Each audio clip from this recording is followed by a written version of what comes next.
Thank you, sir. Mr. Jones, I want to talk to you about summer that you had the babies at your house with you and Julie in Mississippi.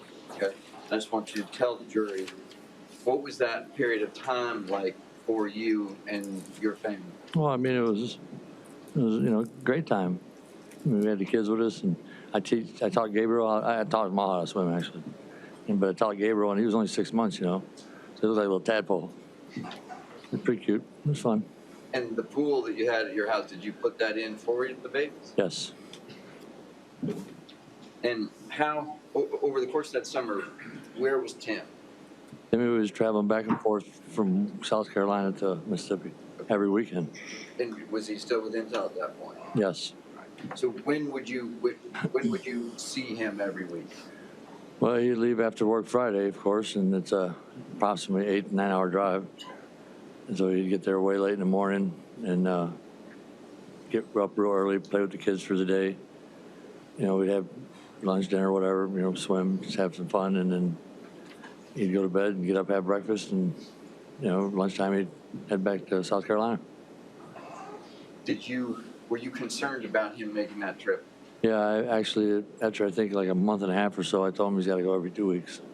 Because, it's like, maybe I get killed. It's like, can you talk to your boss and maybe, work some out where you can take it, early Friday, late Monday or something, where you can make it a little longer, and every 2 weeks, it wouldn't be so bad. Yes, sir. Now, at the end of that summer, I think the babies went back to live in South Carolina, right? Yeah, well, we was hoping he was going to come with us because, we'd already registered for school and, the whole 9 yards, but Timmy, he wanted him with him. Yes, sir. And, they're his kids, and I know he loved them. I was just scared for all of them because I knew he was still in love with Amber. Now, I want to skip forward about just a few months from the end of the summer until Christmas 2012. Okay. When did Timmy and the babies come to Mississippi for that Christmas? Yes. Okay. And when they arrived, what was your immediate impression of Timmy at that point? Something was real wrong with Tim. He wasn't Timmy. He was pissed off. He was just. I could just see it. And he's just. I can't. He never told me what he was mad about, but I called my mother and stuff because we set up Christmas dinner and stuff in my mom's house. Christmas Eve at my mom's, and Christmas at my house, and I called my mom because she knows him as well as I do, of course, and said, you got to be real careful tonight. Timmy's something's wrong. I know he's pissed off, and so we go through it, and he's just all night. He's just it's irritated, and I know what it is. He's it's time holidays. You're with your family, your wife, your loved ones, and he ain't got it, and it's hurting him, and so he's just trying to take it out on us. Okay. Did he leave Mississippi angry? Very. This is it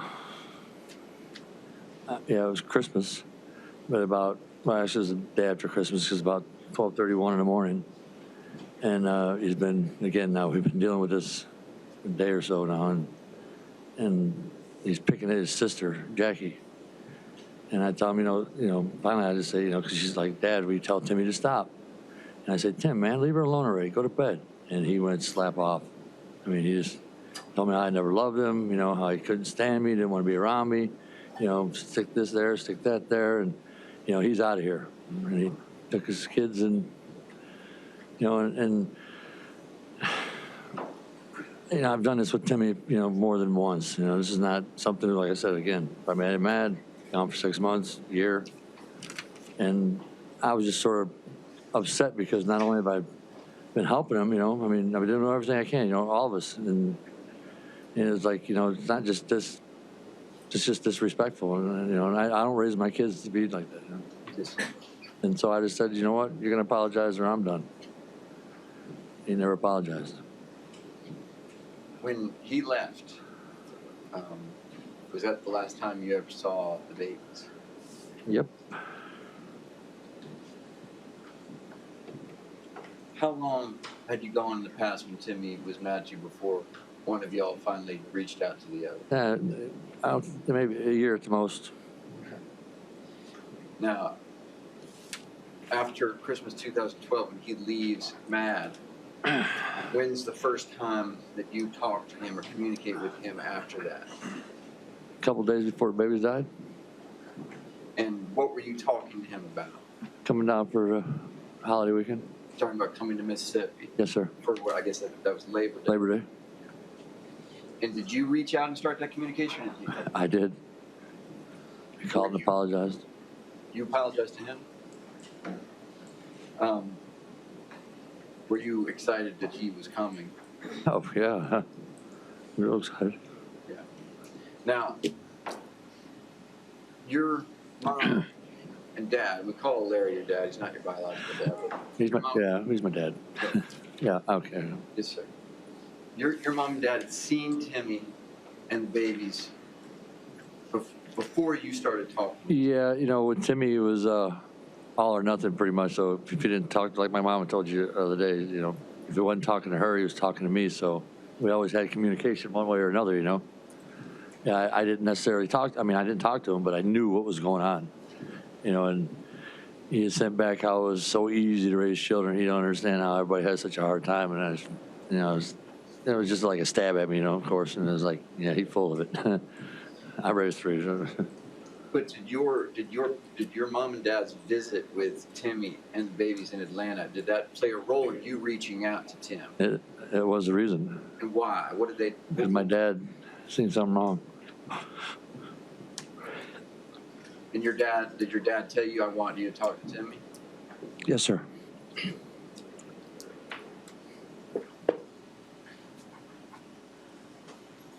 How did you first find out about the babies the babies being missing? My mother, because I think he took me off the emergency list and put my mom on, of course, so he called my mom. School, you mean? Yes. So you found out from your mom? Yes. And what did you do when you found out from the school that the babies were missing? Well, I started calling, of course, police, but I called Intel, to see if Timmy had been there, and they told me, he hadn't been there the last few days, and then I next called school, and I called everybody I could call, I even asked him, can't we put an Amber Alert out? I was like, can't do that because he has custody of the children. Yes, sir. They're not considered an Amber Alert, I guess. Did you eventually start talking with police officers or law enforcement in South Carolina? Yeah, I had him go to Amber's house. Actually, I think I had Mr. Kenny go to his house and possibly to Amber's house as well, and police, whoever. I wasn't doing anything. This is still when you, it's just that they're missing, right? Yes. Timmy hadn't been arrested. Timmy and the children, yes. And was one of the people you talked to during that time Investigator Creech from the Lexington County Sheriff's Department? Yes. And when you were talking to him, did you tell him that you were worried that Timmy might have an undiagnosed mental health problem? Well, yeah, because, I was worried he got it from his mom, and I just seen him going through some crazy, he was just off the charts, man. Yes, sir. And it scared the hell out of my parents, and it scared the hell out of me. How did you find out that Timmy had been arrested in Mississippi? I was called by the, I believe, Sheriff Crumpton. From Smith County, Mississippi? Yes. Somebody from that department? Yes. I'm pretty sure Mr. Crumpton. And based on your conversation with him, at that point, did you have any idea that the babies were dead? No. What did they ask of you that first night, which I guess was the... They told me not to come. I was already in the car, literally I was in the car. And I was heading that way, and they said, you can't. And I was like, well, I'm coming anyway. He's like, well, you're going to sit out there, you're not getting in. Okay. And this is the night that Timmy was arrested? Yes. Did they ask you to come back the following day? Yes. Who went with you to Raleigh, Mississippi to meet with law enforcement? My wife. Julie. When you get to Raleigh, Mississippi, Who'd you eat with? I'm with Mr. Crump, the sheriff, of course, the undersheriff, and a few other folks. I don't remember exactly who all was there. And what was your impression of what they wanted you to do? Well, we all sit and talked, because they still had nothing, I mean, and well, thought they had nothing, and we just discussed, where would Timmy take the kids? I mean, we discussed a little bit of everything. I mean, just try to, see what the hell's going on. And did you know that Timmy hadn't given them any information? Well, I had known that I had raised all my children to say, and I didn't raise my kids to be bad, but I've seen a lot of people that got hurt from getting arrested, and so I told them you never talk to cops. You ask two things: lawyer, my father. Okay. And so, did you assume? I assume that's what he had said to him. Yes. And did you think that you might be able to have an influence over him, and you might be able to get him to talk? Well, yeah, just a little different circumstances. I didn't care about what I said. It was like, let me in the room. I'll get him to talk. Because you wanted to know where the baby. Well, yeah.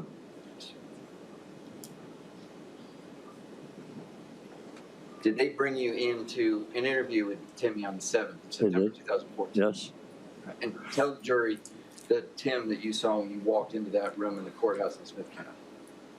Well, I know Mr. Crumpton, and was, from him sweating and stuff, but I mean, he even asked me when we left, do you know that boy? And I was like, man, I don't know who the hell that was. I mean, he was off the charts. I mean, he was just ramping and raving, and and it was just, it wasn't the kid, it wasn't my son. I mean, and we tried everything. I tried being nice to him, I tried making him mad, just anything to try to tell us where the kids are, because he's talking crazy stuff, like dropped him off at Walmart. A couple seconds later, he's like, kicked one out the car while I was moving, and it was like, what the hell's wrong with you, man? Was he saying things about Cynthia, his mother? Cynthia's in my head. The only way you get her out is shoot me, and just. I obviously thought that was it. He snapped. And I didn't feel like it was a good for the kids at that point. In terms of you thought that they were probably dead. It was pretty high.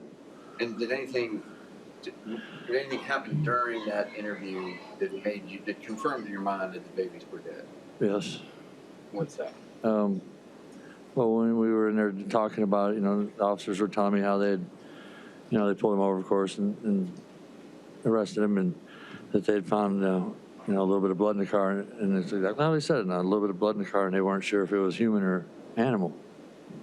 And about 3/4 into this little interview thing we were trying to do to get him to talk, one of them I don't know who exactly was, one of them got mad and jumped up and yelled out, "There's a substantial amount of blood in that vehicle. Now, where the hell are them kids?" And I just knew, man, behind the shadow of a duck. Because I was told a little, substantial tells me that, dead.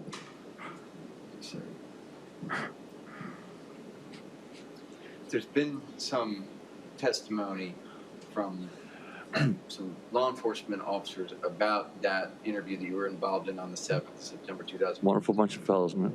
Yes, sir. And they have told the jury about an incident where Timmy put his hands up to your throat, and I want the jury to hear what was your impression of how that. Yeah, I think their impression was a little different than mine, because at that point, like I said, I was trying to make him mad, to see if I could piss him off and he'd say something, at least slip up or something, anything. And and I get him mad. Of course, he gets mad. He's like, and he ran up to me real quick and said, "I could kill you." And I was like, "You can't. I love you. It don't matter. You can't kill me. It don't. It's okay. Just whatever it is." And of course, he just he moved his hands toward my throat, and he never even touched me. And then he pulled away and just continued crying and just going crazy. Yes, sir. But I tried, man. I tried so hard. Yeah. I think the officers agreed that you did try hard. And you came back the next day because they asked you to. Yes. And I think that I think that they didn't bring you actually into that interview, but they asked you to talk to Timmy at the end of it. Well, I mean, and I understand what Mr. Creech and the FBI fellow was saying, but I mean, it wasn't really explained to us that way, quite that way. I mean, we were all sitting in like a big round table, you know, and trying to come up with ways to make this boy talk, you know, where if he did do something, which I'm figuring at this point he has, you know, where the children are at and so on and so forth. So I guess you'd call it brainstorming, you know, notice, you know, try that, and you got the pictures, you know, try that. And it's like, and if that don't work, you know, if you don't tell you nothing, then, you know, I could go in and, you know, we give them, you know, put it on some more, you know. But obviously they got what they wanted.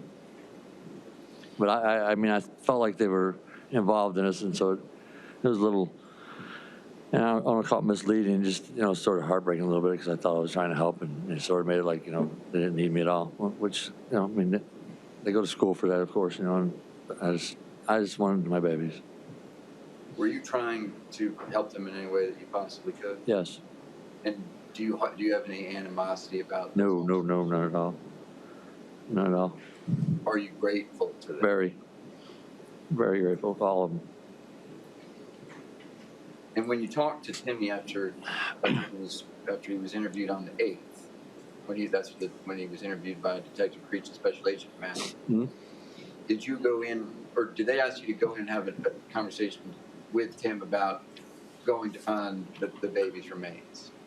Yes, they did. And, of course, you know, when I went there, because, you know, we had discussed it, you know, whatever happened, was going to let me spend a few minutes with him, you know, at least, you know, let him know I loved him, and, you know, hopefully, you know, things were going to, you know, be okay. And they don't know where the babies are. And so I just told him, like, you know, please just show them, man, you know, I'll go with you. Whatever I have to do. So you offered to go with him to find the baby's remains? Yeah, I told Timmy I'd go with him if it's what it took. And did he want you to go with him? No. No, he said he didn't want me to, but he said, but I'll tell him. I'll show him. Yes, sir. Have just a moment.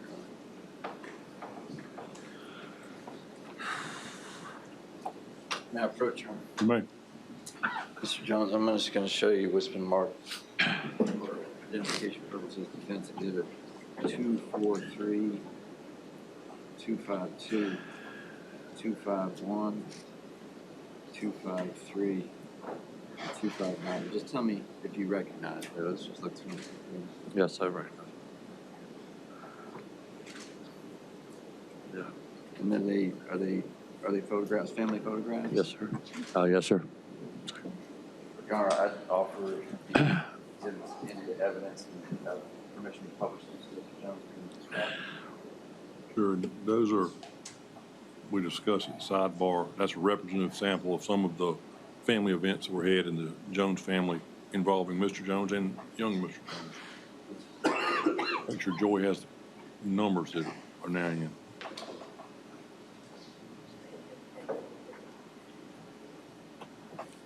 And they were subject to an objection on relevance. Cheers.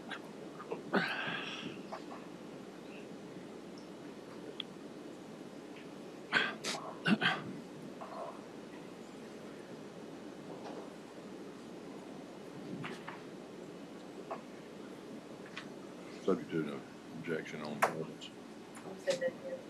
Subject to the. Subject to objection on relevance. This sample. Mr. Jones, if you would, tell the jury who's in that picture. Mary, Eli Natan. And is this 4th of July, obviously, I think. at your house in Mississippi? Yes. Oh, it's my parents' house. Your parents' house, okay. The back patio. That was 243.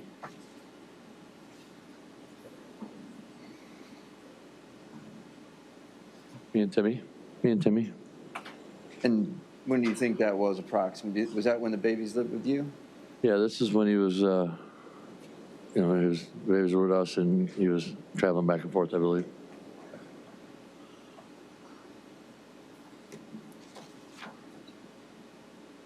This is 251. That's the babies in the swimming pool. And who else is in that picture? Up top is me, my two sons. To the left is Travis. To the right is Tyler. Down one row is Jackie, holding my niece's baby, or my cousin's baby, sorry. And it's Julie and Timmy and Natan, and of course Mira and Eli. Is that, do you think summer 2012 when they lived with you? Yes, it's in the, yes.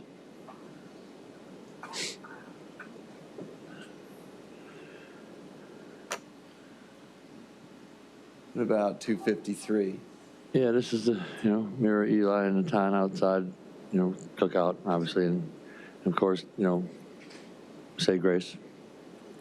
Is that something that they did on their own? Yes, they did.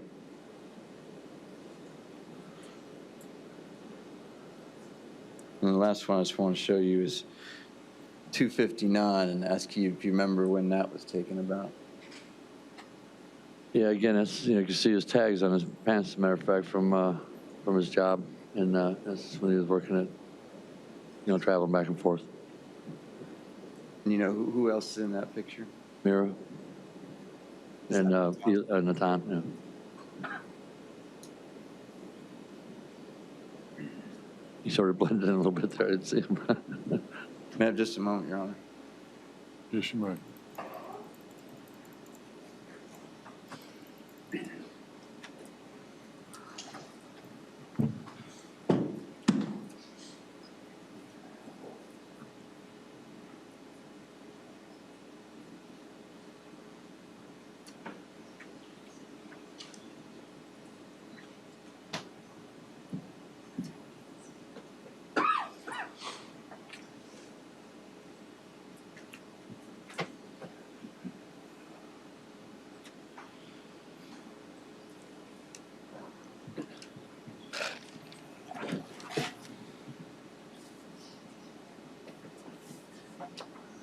Mr. Jones, the Timmy that you know now, you've spoken to since his arrest, since the babies were killed. Is this a different Tim than you knew before? This is the Tim that I was scared I was going to see one day. I mean, he's got some relatives, and his mother. Unfortunately, they're not right, And I seen his mother go through it. I seen her brothers, Eddie, Chris, Arthur, and Domingo killed his damn self. I mean, it's unfortunate. It's just bad DNA, I guess. He's sick, man. I mean, that's all there is to it. That's all I can really, Cindy has, you've seen the pictures of her, and it's just a look that I just don't know how to explain to you folks. I seen it when I was a young man, and hell, I seen it come again. I didn't, it's a nightmare. If you'd ever thought that the babies were in danger. Come on. I mean, there ain't no way I would let anybody ever touch them babies, And I, I could have talked to him that day, and I didn't because my son would never do such a thing. But the woman I knew in Cindy and yes, I mean, I don't know how to explain it, but I guess you'd sort of have to live it, know it, didn't say it, that's all I can tell you folks. I mean, it's just, that's all I can really say. I mean. Yes, sir. Thank you, Mr. Jones. Sir.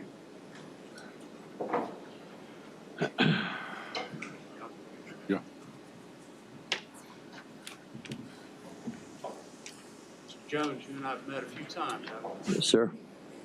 Back in September 29th of 2017, you and your wife Julie drove and sat in my office. Yes, sir. Met other prosecutors, Ann May, Sean Grant, Yes, sir. Adam Creech was Yeah, there's a bunch of folks, yes. again this year, January 21st, you let us into your house. Of course. We sat down at your dining room table, we talked.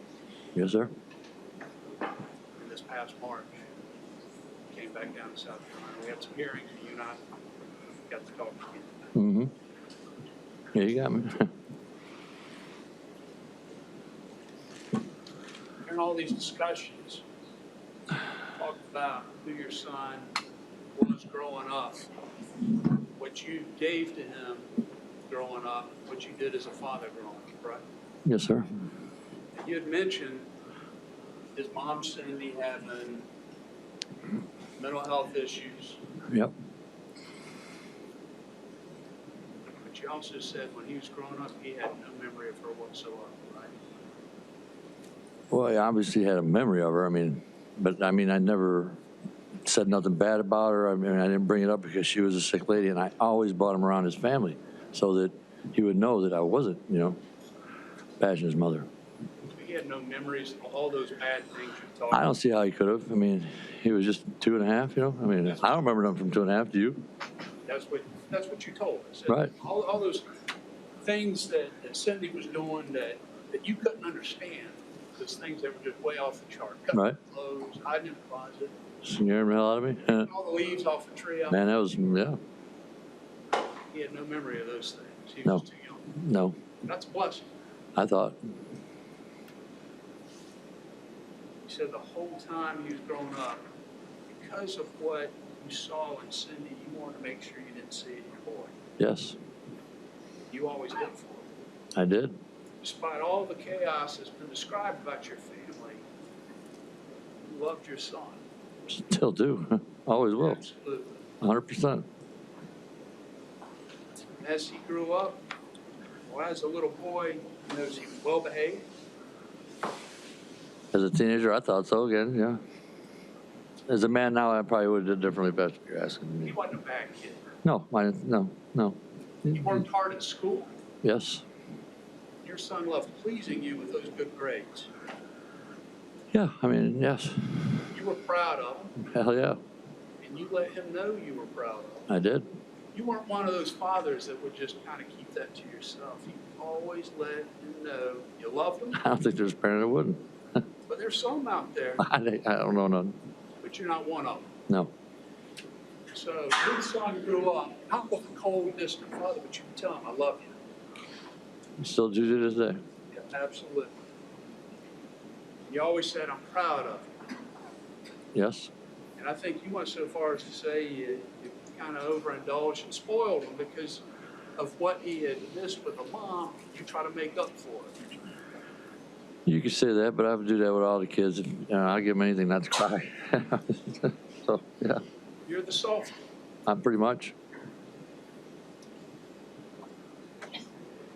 When he went through school, he said he was so bright. You mentioned he went to, Firmalab? is it Firmalab? Yeah, it's called Firmalab in Batavia, Illinois. What is that?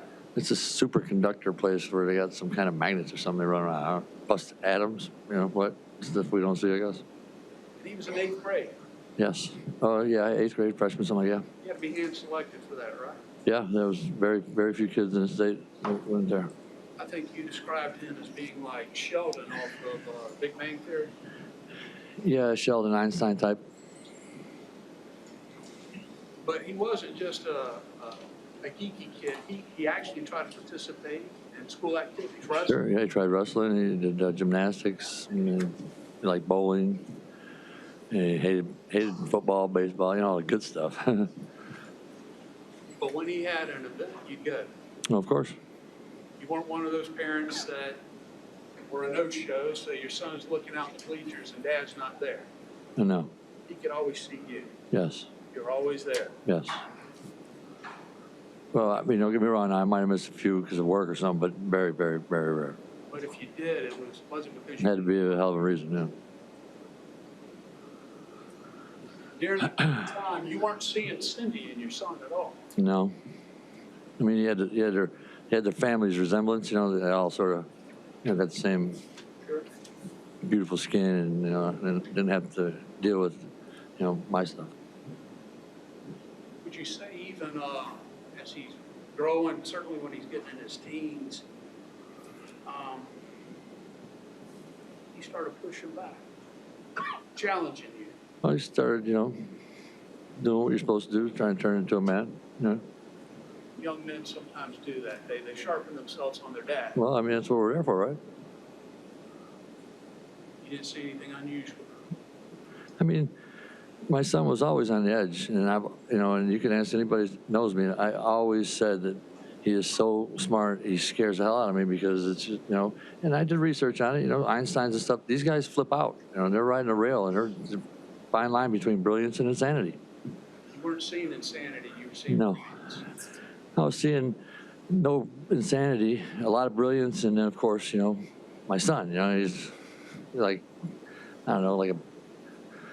So He was, yeah. Well, yeah. He wasn't, he wasn't a Detective Screech or or law. I mean, he was still a little geeky and sort of like a video game freak. But he was my baby. I wasn't gonna let nobody bother him, of course. by the time he got in his mid-teens, 15, he got in that car wreck. Yes, that was with his family. Yes. And as we've heard, there was some drinking involved. Well, from what I understand now, I mean, I don't know if any of them had a toxicast or anything like that, but the boy who was driving was Robert's brother, Rudy. It was his son who was driving, and Robert's son, Robert Jr., was in the passenger seat, and Timmy was in the back seat, and they were doing something. I don't know. I mean, there was a lot of stories told, I never got the true truth, but it was supposed to be possibly drinking marijuana and stuff like that, and they hit a tree. You remember telling us, he had the head injury, but the big injury appeared to be the broken leg. Yeah, I mean, it snapped his leg pretty good, and he hit the back of the seat, obviously, with his head. Now, He had a little Band-Aid. we've heard that he spent a week in the hospital. But No, I think your memory no, was no, that wasn't no week in the hospital. Yeah, maybe a day or two for the leg. No. and it's I mean, not they that ran you- tests. They ran tests, of course, on his head, and it seemed okay. Everything appeared okay at the time. Right. Everything that followed, he was still just being an adolescent. Yeah, I mean, he was starting to hang around with some kids I didn't care for much, and of course, that leads. You don't want to tell them not to because you push them harder to it. What I always thought anyway, and that's the way I felt. So I tried to, treat them with kid gloves again. When you were asked if you saw any change, you remember telling Dr. Frierson that you didn't see any personality or behavior changes after that. As far Dr. Frierson. as far as what? I mean, Personality or behavior changes in your son after the wreck.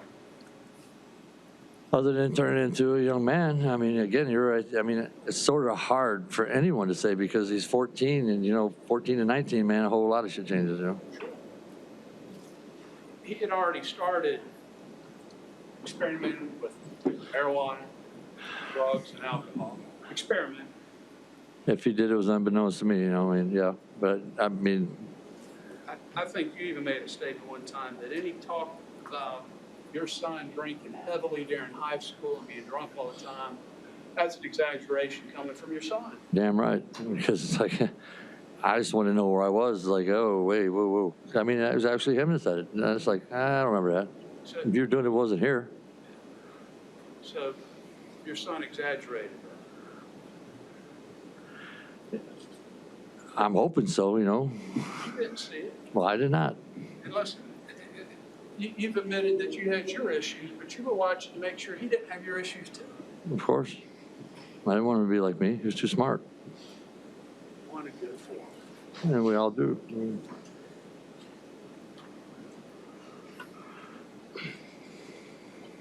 Because he went through high school, you kind of dealt with these changes that were going on, Well, just like every parent does. exactly.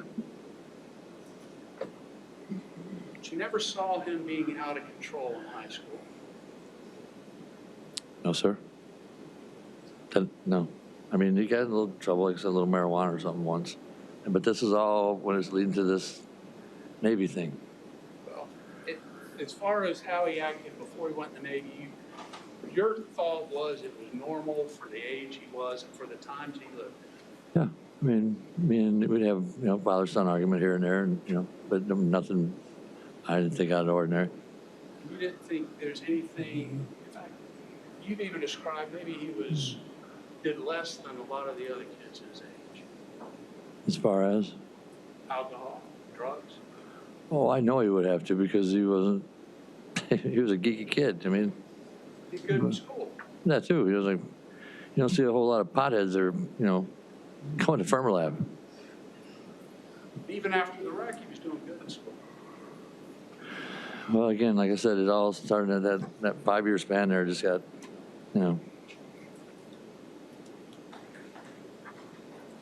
Through all this time, through his upbringing, you always supported him. yes, You always told him you loved him. I do.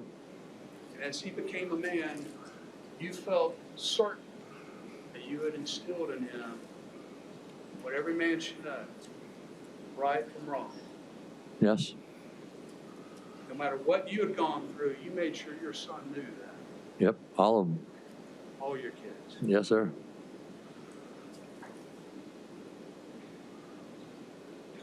You talked about he tried to go in the Navy. You knew that wasn't going to work right out of the gate. He didn't have this physique. I mean, it's just, this wasn't there. I mean, the heart, the mind, got anything he wants, but, it's just, no, there's no way. I would have been absolutely amazed and been like,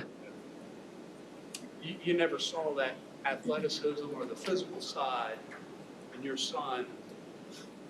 not to be a Navy SEAL. I mean, he was a pretty good gymnast, and of course, my thoughts was, please, maybe he will. I mean, because he's surprised me with other things, but, but I never told him, of course. Sorry, son, but You supported him. of course, I mean, I went with it.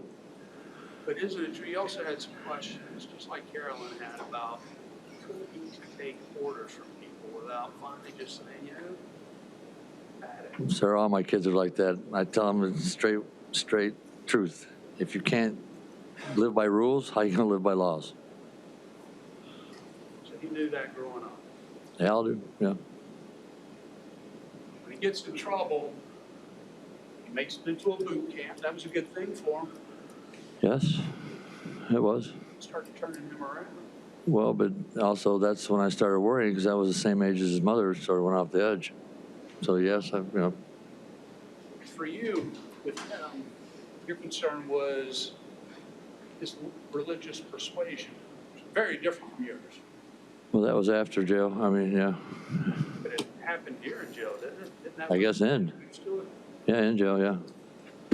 Which, a kid, he was, my grandparents are, really big in church and, I went sometime, Lord, I should go more. But that, it seemed like like I said, once again, like a type of something you can't live. I mean, it's just too much. For one, a woman or a child, I mean, you can't live like that. It was hard, but he chose it. Yeah, he chose it, and again, starting to think, I mean, God, is Cindy, I mean, no, Lord, no. Recall talking to us, Cindy was never in the picture even then, right? When- Cindy never did that. What? Cindy was never Pentecostal and. No, she's a devil worshiper. That's why she pulled all the leaves off the trees and shaved all her hair off and buried it and all that kind of, She believes in Satanism, that's what her real father, Domingo, I guess, the original. Now, with Tim, you went to a church with people who believe just like him. Well, I don't know, they're pretty weird. It wasn't just your son doing this. There was a community of people. No, there was about 4 or 5 of them. I mean, there wasn't a big church, and there wasn't many of them. I mean, there wasn't as many people. But there's churches all over. Yeah, and that's why I was hoping he'd get in the church that, makes some sense. Bottom line is that you started turning his life around. Well, yeah, no. I mean, yeah. I mean, yeah, he was doing the right thing, but it was too weird that he was going, that hard. Listen, that wasn't all of Tim at that part in his life. He started looking at college. He started going to school. Yeah, I mean, that's the first thing, actually, when he came out, that's the first thing he wanted to do was go back to college. Your son was going to do what you did, pull himself out of what he came from, make himself better. And he was working on that. Well, he didn't really have to pull himself out. I mean, are you saying, like, because he got in trouble, he pulled himself out of it? I mean, because I grew up in the ghettos of Chicago, which is a little different pulling yourself out of that. He got himself in trouble. He's getting his life back. Well, I forced him to do that because, well, once again, I took him to see him in jail. Call me when you get out because I don't believe in, you know, if you do it, you do it. You know, you earn it, you learn it. But he started going to school, Mhm. trying to make a better life for himself, right? Well, no, before that, he decided he's going to get married to Amber. And He was in school already when he left. he was doing a part-time little thing in school, but he was working as well. Yes. Meets her. Mm-hmm. He's young, she's young. Mm-hmm. They get married way too soon. Yeah. That sounds familiar, doesn't it? Yes, it does, doesn't it? In fact, a lot of ways, he's a lot less like Cindy and a lot more like his dad. Not really. I only got married because she was pregnant. I wouldn't have married her any other reason. He married her to sleep with her. That's sort of nutty, isn't it? Same thing. Well, no, I think he's crazy. You don't. It's like I told him, if you bought a new car, I mean, I hate to be mean and cruel, but when you test it, you've known this girl a couple days, and you want to marry her because you want to make love to her or something. I mean, what's wrong with you? I mean, date her for a while, see if you like her. You know, and of course, as the religion thing was so hard, once again, you think, oh Lord, here we go. You know, and I believe she was the one. he did. You know what? And for a long time, I was happy for him. I mean, I would still be happy for him today. He was doing what his mama was incapable of doing. He was changing his life, going to school, making something better of himself. Yeah, in that sense, yes. By the time his mother was convicted, it wasn't that she just was bad with kids. It's almost like she didn't even know she was handling a child. It was that bad, right? A good example, Timmy got in touch with her once, and when we got in touch with her, and he said, "This is your son," and she says, "Which one?" So yeah, You never saw him that bad. I never saw him that bad at what you're trying to think that I wanted to see. But did I see him a whole different Timmy? Of course, his religious thing was off the charts weird, and I thought he was damn crazy. Why would you get? I mean, and then I thought Amber was even crazier for staying with him. So yeah, I mean, in one sense, he did great. He's doing the right thing. I understood it, and it was great. But what's this? This thing to the right here, this religion thing is just off. I mean, it's. I couldn't believe it. It was just. It was still like I'm seeing now. It was coming. I mean, I knew it. I hated it, but it was coming. I mean, Timmy was losing his damn mind, I guess. I remember talking to us, and that even then, telling us that the first time you saw Cindy and your son was after you sitting in prison. Yeah. I mean, I always see him in there, of course, but I'm just saying that person that I was always terrified of that was coming back was, yeah. That was your fear. And I see him now, too. That was your fear. It is, and it came true, and Believed that Amber was the one. They got married. He ends up, eventually they moved back to Mississippi. mm-hmm. Goes to Itawamba Community College. Yep, Big 4 O's. yeah, Providing for her. They start having kids right away. yep, Transfer to Mississippi State. mm-hmm. Graduates in the top 1% of his class.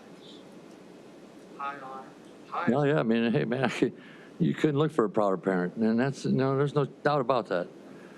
But I was just so worried about him, trying to believe this rule, and he's still going. I'm thinking it was just a beginning. It was going to be a phase, and it didn't. It just continued, and the religious thing, still continues today. You keep focusing on that, but what's happening at the same time? He's raising a family, he's working, and he's making better grades than the kids who are spoon-fed by their parents in school. Your son's doing something. Imagine if you didn't have the dent. What's that? Imagine if you didn't have the dent. Is that how much more it could have been? I mean, Well, it never showed up in his schoolwork, did it? no, and it still don't. That I know of. I mean, it's been a long time. By the time he's in Mississippi State, he's got 3 kids. He's got Mira, he's got Elias and Tom, right? Yeah. He's got a wife that stays at home, working, her hands are full. No education for her. By choice.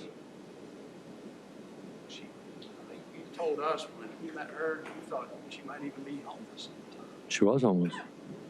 She really, really had nothing to fall back on, did she? I never met, not a family member from her, not a parent. I mean, they're alive. So, I mean, I don't know what went on that, you know, I don't know. But she saw something in your son too. Here's a bright, bright guy that sees. You don't want to ask me that question. You don't ask me that question. I mean, she didn't, she was just looking for somebody to, you know, to help her because she was in a bad spot. I don't think she looked for my son as love in the beginning. No, I do not.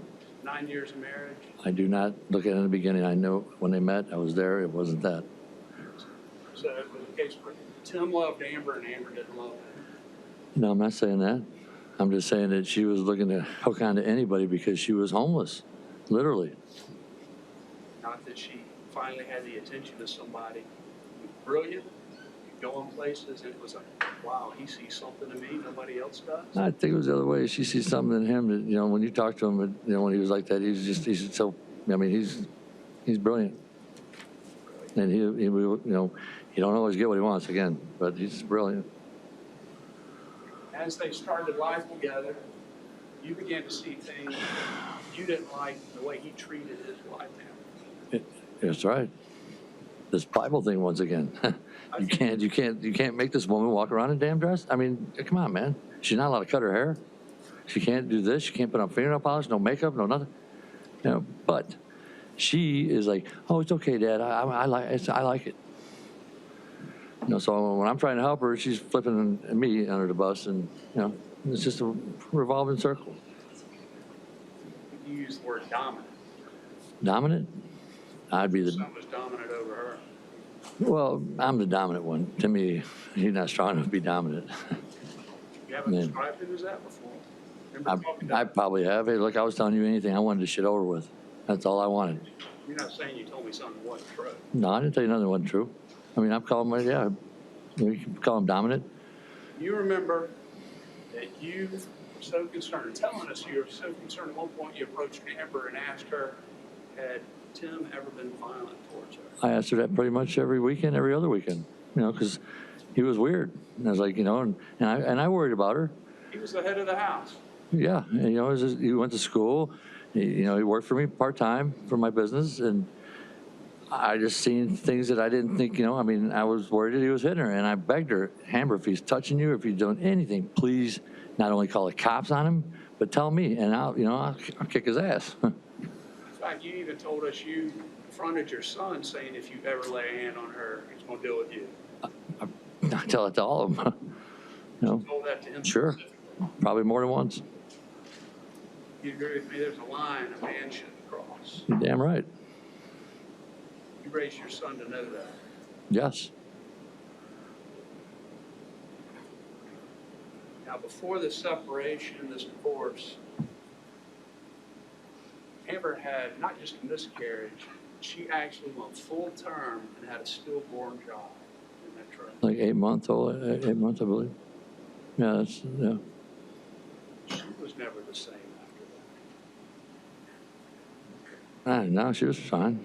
I mean, no, I mean, she cried a little bit, you know. I mean, Timmy's the one who got all freaky on it. I mean, You noticed, Tim, how it affected your son, Tim. Here's a lady, carried a dead child, delivered a dead child, and it didn't affect her much. She cried. no, I said she, you know, she didn't seem to be not as bad as Tim. I mean, she was hurt. Don't get me wrong. I'm not saying she wasn't hurt, but nothing like Tim. I mean, he was like, I mean, I'm waiting for sort of like the church thing. So what was he gonna do? Start flipping around the damn floor? Isn't it true your son's response to that was get Amber pregnant again? She got pregnant like that right again. Well, I think it takes two to get pregnant, don't it? It does, but who's head of that house? Well, how bad can she feel if she gets pregnant again? I'll let you hold that thought. Amber's not here. I love Amber. I'm not here to hurt Amber at all. I just think that everybody should know everything, you know. And You start going through this divorce. invited your son and just go ahead and move to Mississippi, bring those kids here, you'll help take care of them. You can't take care of that many kids. What human can? You offered to help him and take care of those kids. I did. Believed he was still obsessed with Amber. No doubt about it. It's kind of on the one hand he loved her, but on the other hand he hated her. Nutty, isn't it? Huh? Sort of nutty, huh? Love and hate. Fine line.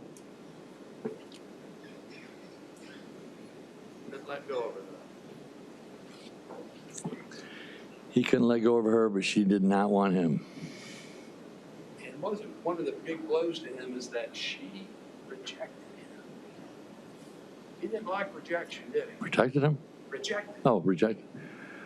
I wouldn't call it rejected. I'd call it hated. I mean, Well, let's back up. Back when Carolyn mhm, into your life. You Sure. were with her. mhm, Tim was jealous. very, He wanted you. yes. He didn't want to share you with Carolyn. Not many 10-year-old kids do when they've been with their father for 10 years by themselves. Or 8 years, 7.5. You made a statement that he didn't want any woman near you. He wanted his father, he didn't want nobody, me and him in his life was perfect. I sort of ruined it by being with another woman. That's the way I felt that he felt anyway. He took it as you choosing her over him. You rejected him. I guess you could say that. I mean, I preached to him, not the case, but you could say that, I guess, if you want. Felt like his mother, birth mother, Cindy, even though she was mentally ill, she never left him. She had to get him. She was sick. He didn't know she was mentally ill until he was later in life. He grew up thinking she rejected him too. No, I just told him his mom was real sick. That's something he picked up on his own. I mean, I did not ever tell him his mom was mentally ill until he was older. I'm saying you instilled that in him. As I said, I never told him that. Now, if the other family that, his sisters or her sisters and, family on that side, if they said something to him, I didn't know nothing about it. Bottom line is, he felt Amber like somebody else, some kid. Yeah. And here he is, he's got a college degree, Mm-hmm. he's got a great job, making great money. He's giving her kids. Why not me? What do you mean? Felt like she rejected all of that. This little kid next door. But if you'd have seen him, he seemed like he was okay with it. I mean, I would have threw the guy out of the trailer through the wall or something. I mean, he let him walk right out. But what your son explained to you, he was never mad at that guy. He wasn't even mad at Amber. Mad at Amber.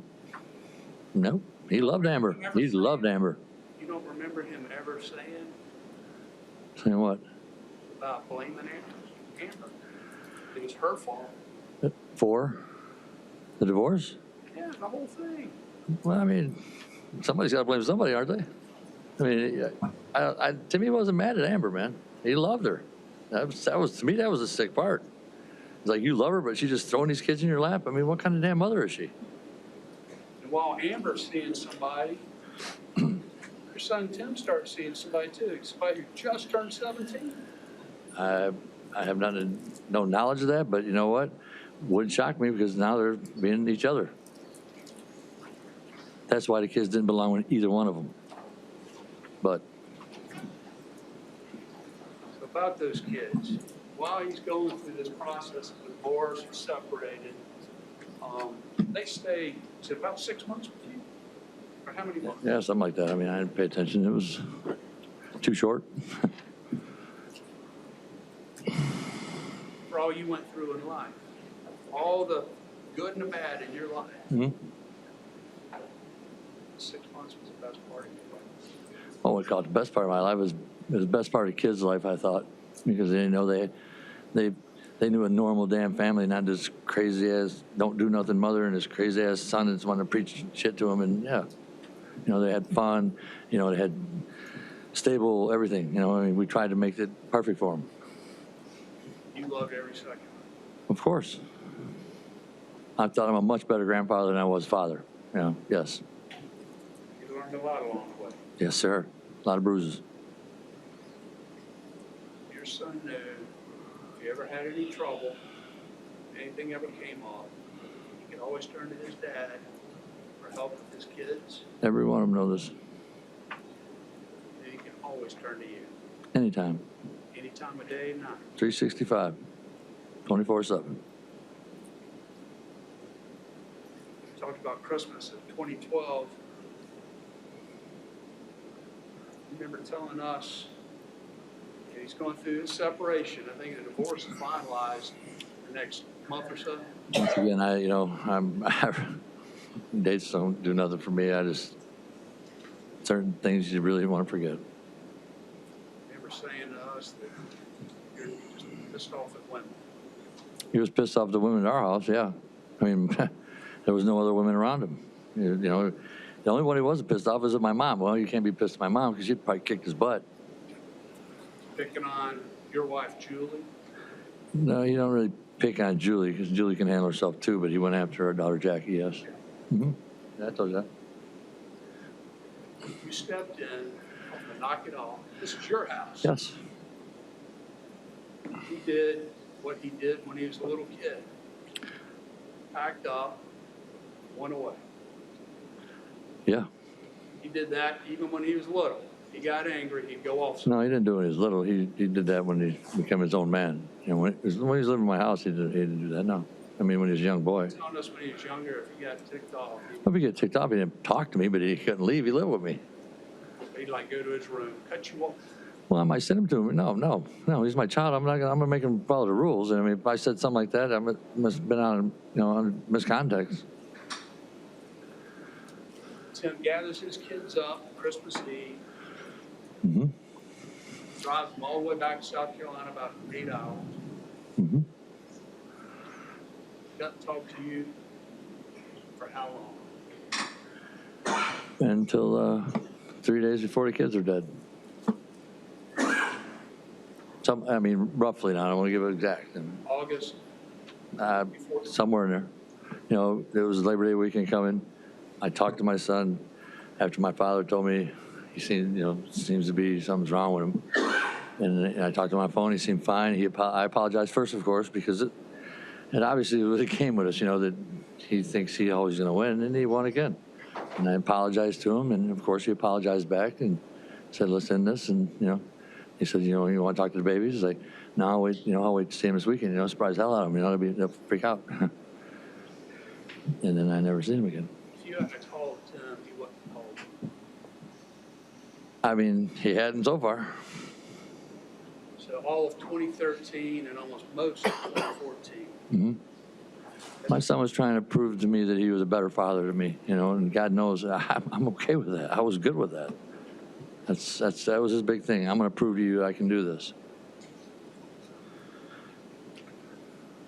He did it by not talking to his dad.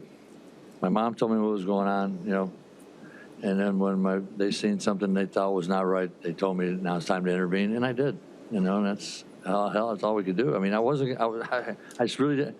I was tired of being told you didn't love me, and and it just made me feel bad because I love my kid more than anything. I dropped out of school for this boy. I mean, I worked for $3.10 an hour, 12 hours a day, and cried for 2 damn weeks because I had to do it. I thought, oh my God, my life is wrecked for that kid. And I thought he just disrespected me because he's getting divorced and something I've warned him about, told him what was going to happen, and he did it anyway. And now look where we're at. He didn't listen to you. No, hell no. When he went home, took his kids home, he didn't just bring your kids home and not talk to you. He took you off the list of be able to pick them up at school.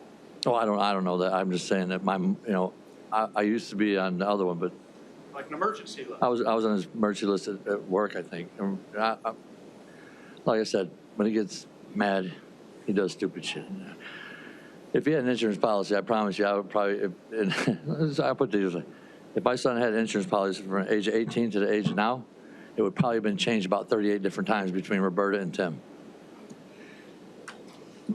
That's just the way it was with him. It's like walking on eggshells at times. Always.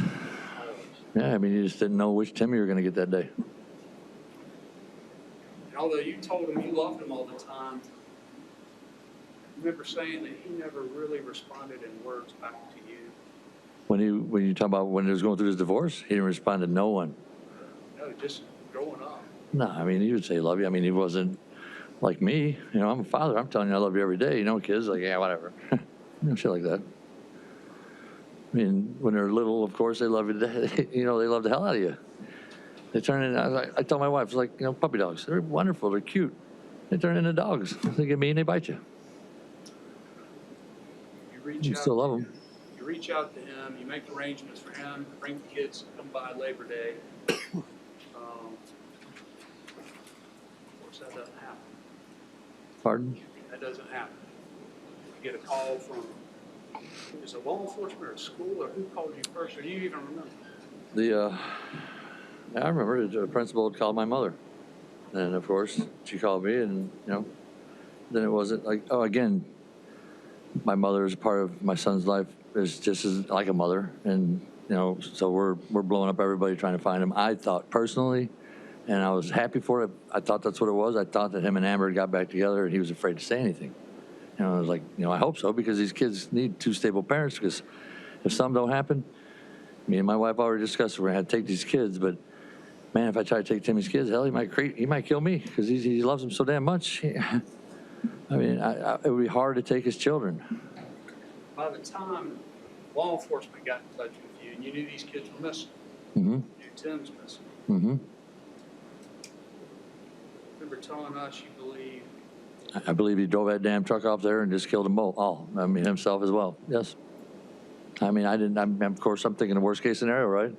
Because my son just don't go missing.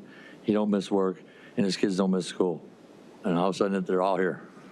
you would agree with me. And he's going through a terrible divorce that, you know, and this girl's, I mean, man, that's hard for any person to deal with, folks. I mean, You would agree with us. If he couldn't have it, you weren't going to let him know. that's a good possibility. I mean, He sure wasn't going to let Amber have it. I don't think it was so much Amber. I mean, he wanted Amber back. So I don't see, I mean, that's all, that's why I said that's all sort of screwy, because he wanted her back. And he was willing to do anything, and you know, and look, I don't blame Amber for not taking him back. You know, I mean, I thought they'd arranged something. You know, we're gonna, you know, you change this, you know, I'll change it. I mean, that's what usually folks do. I don't know their arrangement, but I do know that she was leading him on. You know, so that's making it even worse. You know, so I was like, you know, I did know that because he had told me, and I was like, and I even told him, son, you can take her back. You know, if that's what you want, whatever you want. But these kids need something. You know, you can't keep doing this. September 7th, you're in Smith County, Mississippi. Meet Sheriff Crump, Under Sheriff Marty Patterson, some other officers. Wonderful guys. They are wonderful. Aren't Yes, they are. they? They believe in what they do. Thank God for people like that. Lord knows they wanted to help, didn't they? Yeah, there's no doubt. I mean, yeah, they wanted. When you walked in there, they didn't have to twist your arm to say, hey, can you help us find your babies? Yeah, hell no.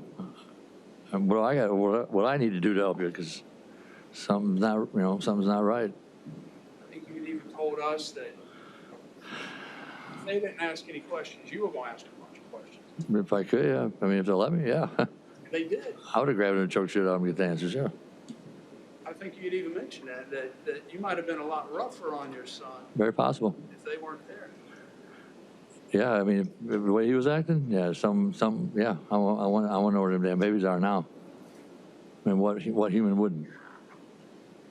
They'd let you know some of the stuff they found in the car. You understand, law enforcement's not going to give you a full display of Yeah, no, I disagree with that, you know. And again, wonderful guys, but they damn sure misled me. Yes, sir. but you wouldn't have changed a bit of how you were asking questions of your son. I'll never have that chance to know, but I don't think so, no. You weren't concerned about your son. No, You were concerned about babies. Yep, right. But I mean, I don't know. I don't know that we'll never know because I didn't know. I mean, so. Those guys are trying to do their best You're damn right. to find those. And I'd do anything to help them. Yes, sir. I think they was a little deceitful, though. They could, when you know decomp, you know, and enough blood and a piece of a scalp in a damn vehicle, you know damn well somebody's dead. They never told me that. They didn't know who or how many. It don't matter. They knew who some was. One of them was damn sure dead, period. They needed to find those babies dead or alive. That's fine, you know, but you don't need to be deceitful to the father. I mean, I mean, it worked, whatever it is, it worked. You know, we're here, but it was, and again, not a disrespect for those gentlemen. They're doing their job, and Move on, let's move you on. know, Your son looked wild that day. yes, He lied about what he did with the kids that day. he lied about everything pretty much, didn't Next day, when Adam Creech got there, had the FBI there, you got to see your son. And I think you described my boy. he? Yeah, that was my son. Yeah, That I was your mean, yeah, he was just heartbroken, lost little boy. This You know, just change for one day goes from wild animal to Tim Jr. I really don't know how to answer that. You know, Let me ask you, 5 babies are dead. Somebody's gonna be fucking crazy. I'm let sorry. me ask you this, Mr. Jones. I think it's possible that the biggest difference too is not just in his behavior, but in not telling you what happened to those kids, is that he couldn't tell you what he did. He couldn't tell his dad what he did with his babies. No, I mean, if I'd have been in there, he would have, same as them. I mean, yeah, he would have talked one way or another. I think, you know, because they had the pictures and stuff. I mean, I don't know. Maybe not. Who knows? Bottom line is 9/8, 2014. Mm-hmm. Your son looks normal, and that's when he talks. To Adam Creech and the FBI. Yeah, I mean, if you want to call it normal, yeah. I mean, that's normal, I guess. Yeah. Throughout his life, you always looked to see if you saw signs of Cindy. You told us you never saw it up to that point. Ever. No, like I told you, in the 20s, you know, that was going on with all that stuff. That was a sign, but I let him go to jail, and he came back out. And again, I didn't see signs of Cindy. I seen signs of who the hell is this religious freak, but okay, Your son knew no matter what, he could always turn to. sure. He knew you still loved him. Obviously, he didn't, because that's why he left, remember? Because I didn't love him. I loved everybody but him. So, I mean, he was having issues, dude. There's no way around it. Tim loves himself. Oh, that's bullshit. Sorry. There's no way Timmy don't love himself. Timmy don't even know himself. Bottom line is this. Those 5 babies could have come to you, they'd have been fine. Well, yeah. Your son chose not to. I don't know what he chose. I wasn't there. I wish I was, and we wouldn't be here, would we? Those babies didn't deserve what happened. Nobody deserves what happened, buddy. Nobody. Not him, not me, not my family, and that's what the problem is with everything. It's just 5 years of this. You know, it's ripped my whole family apart, me and my son. I mean, there's not a person in my family or in my life that's not been affected by this. We would have done anything. And No this, one's affected more than those 5 babies. well, no, there's 6. I lose all 6 of my kids. Mr. Jones, I appreciate you. Mm-hmm.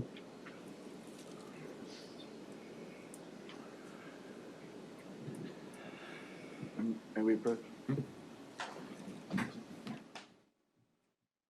other ones are coming in tonight. The other witnesses tomorrow. Right? Yeah, okay. Oh, yeah. Sure.